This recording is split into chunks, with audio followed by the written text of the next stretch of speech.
Hi friends, today I'm going to be starting the process of making pickles. I'm going to start by going out to the garden and doing a few chores and then collecting a few more cucumbers because I actually need 8 pounds for this recipe. Before picking some more cucumbers for my pickles, I decided that I needed to train my cucumber vines to continue to grow up our cattle panel trellis. This is something that you really need to stay on top of because otherwise they start to go all over the pathways and they just get out of control pretty quickly. I just used this like twine that I got at our local garden center and tie them up. These are some cucumbers that I've been collecting for a while. From what I read, you want to pick the pickling cucumbers when they are about 2 to 3 inches because they'll be more crisp that way. So I started off by cutting the ends off, and this recipe did not call for slicing them into smaller pieces, but I actually think looking back, I wish that I would have sliced them into spears or even into like circles or something because some of them were just too big and I don't think they will be as crunchy. The next thing that I did was I followed the recipe in my ball canning book for Grandma's Dill Pickles. This is a 2-day pickle recipe, and so on the first day you layer the cucumbers in ice in a huge stock pot.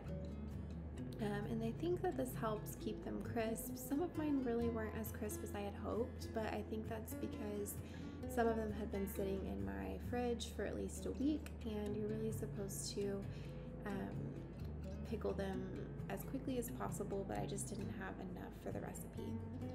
So after this, I ended up soaking them in an ice bath. I added some water and salt and let it sit for, I think it was 12 to 18 hours in the fridge. If you're following the recipe, it'll tell you to put a weighted plate on top of it to make sure that the pickle stays, or the cucumbers stay submerged in the ice water.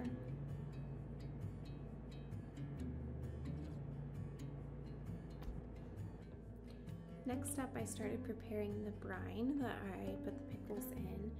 So I used pickling spice that I tied in a cheesecloth, and I ended up just knotting the cheesecloth. I wasn't sure if there was something else that I should do, but that worked fine for me, and it all stayed inside of the cheesecloth.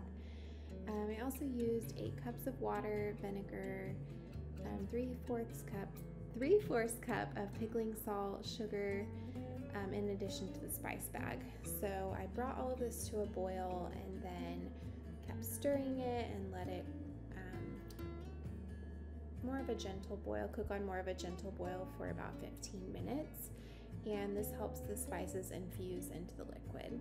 So you can see here, I am just putting those pickling spices into the cheesecloth and mixing everything together.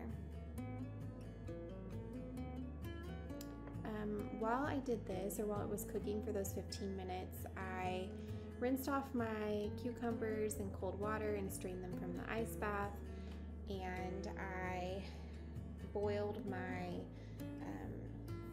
canning jars so that they would be sterilized prior to putting the pickles in. I also wanted to warm them up prior to putting them in boiling water during the canning process to keep them from cracking.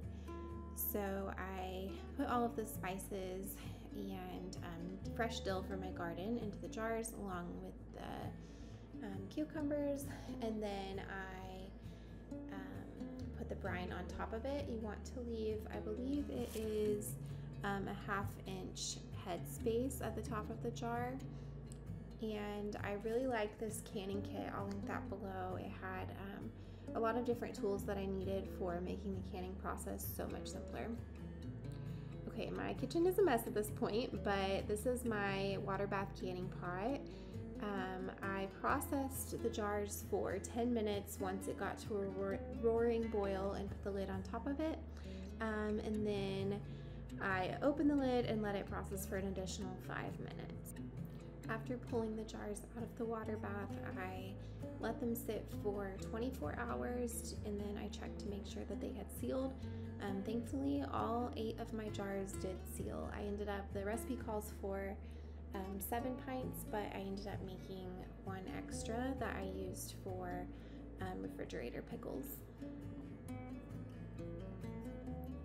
Making these pickles was definitely a labor of love. It took me about 2 days, but it was well worth it because I had some pickles to give to friends and family, and then I will have a good supply of them to use for the rest of the year. If you're interested in learning more about canning, I linked a blog post that I wrote below that goes over what you'll need, where to find it, and how to get it for an affordable price. Thank you so much for watching, friends, and if you're interested in more slow living content, go ahead and subscribe to my YouTube channel. And thanks again for watching, and I will see you next time.